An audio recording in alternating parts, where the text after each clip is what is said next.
mumastreets esocial media imo matinoswera tichiona kuti zvinhu zviri kufamba sei zveshe vandiri kuzvionerera kuzviona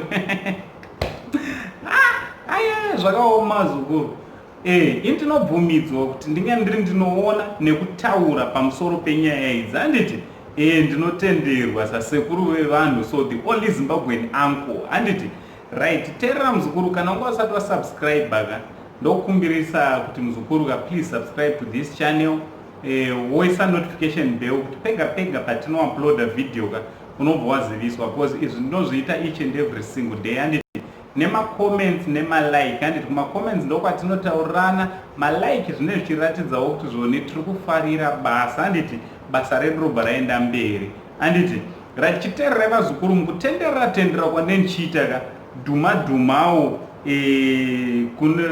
ne celeb news handiti right. Celeb news ka ndabva ndasanganawo ne post iri panapa handiti post iri panapa paka yakanyorwa iwo kunzi zvoni fans worried kuti Stana may end up like Mkoma Masimba handiti with his erratic actions on Instagram handiti zvekushama nekufarira kuona vanhu vakashama pa Instagram.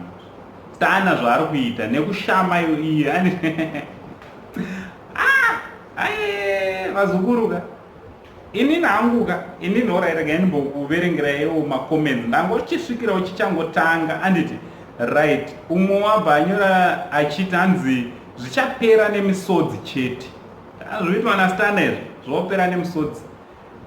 Umwe bva apindura aka true handiti vhesi vari kumotaura kuti to end in tears, true story. Inzwai vazukuru, inzwai vazukuru, inini ndoda kutsigirana nemi vazukuru vangu nezvamuri kunyora. Stana akuda kutobatsirwa, because Stana achipinda mugemu iri haana kupinda ari socialite zvako Stana ave socialite ndini ndadaro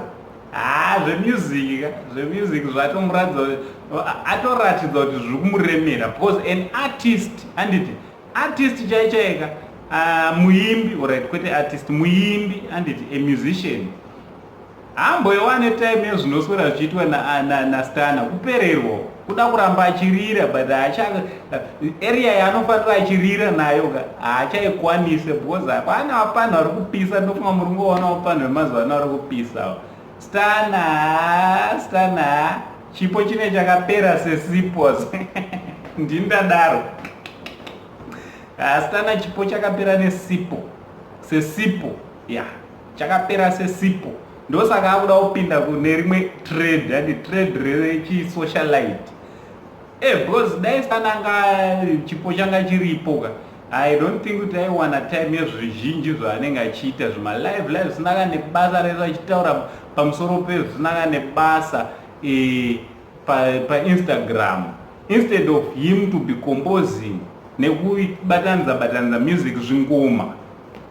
Challenge iri muindustry muka akuitya Stana, ndini ndadaro akuitya Stana ave socialite. So ndikanzwa futi vanhu vachiti celebrity Stana meno icelebre yenyu inini ndamubvisa mubhuku remacelebrity Stana abhisiwa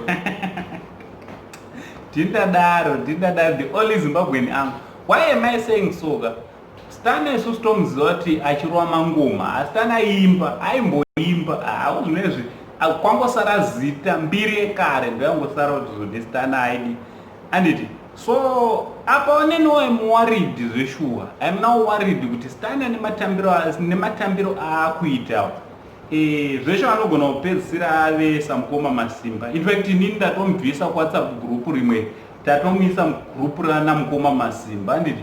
So imi mose vazukuru ndimuri kuona zvikuitwa naStana, zvimwe zvachona handichisina kana basa nekuzvitaura, zvakutonyangadza nekusemesa. What do you think vazukuru nezvikuitwa naStana? Ngatitaurane kuma-comments. Mukomana hamusi kuonawo here kuti akuda kubatsirwa kana achiri nemukadzi vachiri vese naDioni ka ndo time yekuita step up semukadzi apa handiti woita step up for your husband. Stop him handiti, stop him. Kana brain dzake dzichiri right ka you have to stop this man, otherwise unorasikirwa Dion, unorasikirwa nehusband. Takatotarisa so sasekuru vevanhu ndatotaura ndapedza, kana achiti danga auye titaure. Na Uncle Sensitive ndichiti much love.